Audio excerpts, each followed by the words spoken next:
C'est l'une de nos expositions préférées de cette saison. Direction le magnifique musée d'art de Nantes pour une exposition du cœur, en tout cas une exposition coup de cœur. La promesse ici, présenter les plus importants tableaux français du XVIIIe siècle. Rien que ça, conservés dans les institutions de Bretagne depuis Antoine Watteau au début du siècle jusqu'à l'aube du XIXe.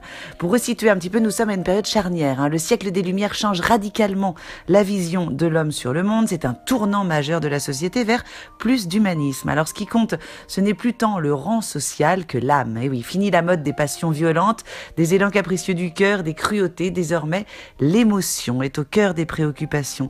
Les portraits évoluent, on y montre davantage de sensibilité, d'intimité aussi. Alors ici, nous allons admirer près de 70 chefs-d'œuvre de la peinture dite de genre, des portraits de Jean-Baptiste Greuze, des natures mortes de Chardin, des paysages d'Hubert Robert, une peinture théâtrale dans une approche beaucoup plus sensible et plus accessible aussi. Alors dans chacune des salles, de courts extraits sonores mettent en écho la littérature des Lumières avec les œuvres de l'exposition. Vous allez par exemple pouvoir entendre Jean-Jacques Rousseau, Marivaux, Denis Diderot s'extasier et commenter les tableaux comme s'ils étaient à côté de vous.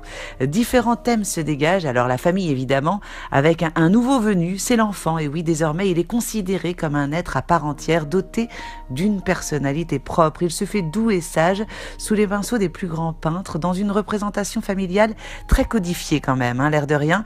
Les enfants choyés par les figures maternelles, nourricières et les pères précepteurs, des liens d'affection, ne soyons pas trop dupes, qui sont à l'époque perçus comme la garantie d'une belle éducation et d'une belle personne plus tard.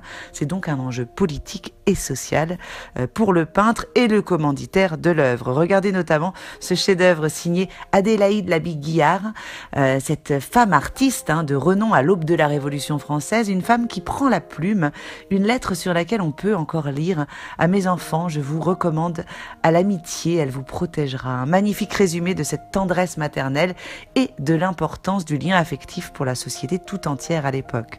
De l'intimité du cercle familial, eh bien, nous passons sans transition à la théâtralité de la vie mondaine, parce que oui, le XVIIIe siècle voit apparaître de nouveaux cercles de pensée en dehors de la cour, qui mêlent la noblesse, la grande bourgeoisie, mais aussi les littérateurs, les artistes. On vit dans des bals, des spectacles, des fêtes galantes. Ils sont un motif récurrent de la peinture. Ils reflètent aussi bien un vécu qu'un fantasme d'ailleurs, embellis de déguisements et autres travestissements. Alors de leur côté, les paysages et les natures mortes sont traités de manière extrêmement sensible. Regardez un petit peu comme des portraits. Une nature harmonieuse, habitée par des phénomènes naturels qui nous transcendent. Éruptions, tempêtes, comme autant d'allégories des tourments de l'âme. Et puis l'exposition ne se contente pas de montrer. Vous pourrez aussi vivre le sensible, faire travailler votre oreille dans un salon dédié à la musique, exercer votre odorat, jouer avec vos sens tactiles et même avec les mots pour, qui sait, déceler en vous ou en vos petits une âme de poète. En somme, une invitation à faire une pause et à se laisser toucher par la douceur et par la grâce le temps d'une exposition.